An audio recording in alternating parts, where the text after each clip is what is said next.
Hey everyone, welcome back to Just Believe June.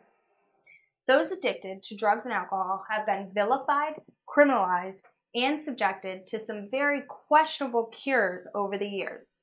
The public and the medical opinions were very different than they are today.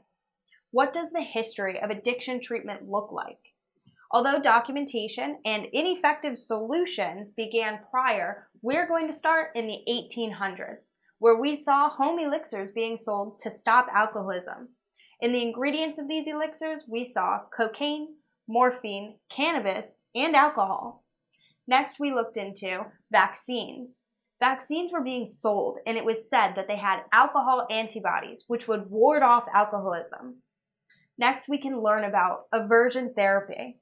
This therapy would be so disgusting, it would make an alcoholic physically ill. They added rotten ingredients and animal blood to drinks.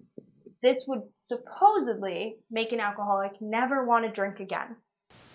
Moving into the 1900s, lobotomies were all the rage in this century. This was an invasive procedure of removing the frontal lobe from the brain. The scientific community later deemed this completely ineffective and destructive in all capacities.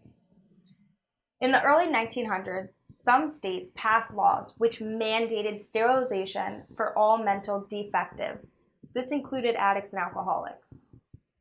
The wealthy alcoholic could go to a jitter joint, which was a discreet detoxification place, where the belladonna treatment was implemented. This treatment included drinking a deadly nightshade mix, which would make you purge all fluids from your body and potentially hallucinate. In this century, we also saw some state prisons decided to experiment on the prisoners, whether they consented or not. These experiments could be extremely painful and very dangerous. In 1939, the first Alcoholics Anonymous book was published.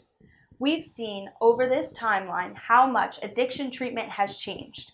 If you or a loved one are currently struggling with addiction, please reach out to one of our addiction specialists today. Bye!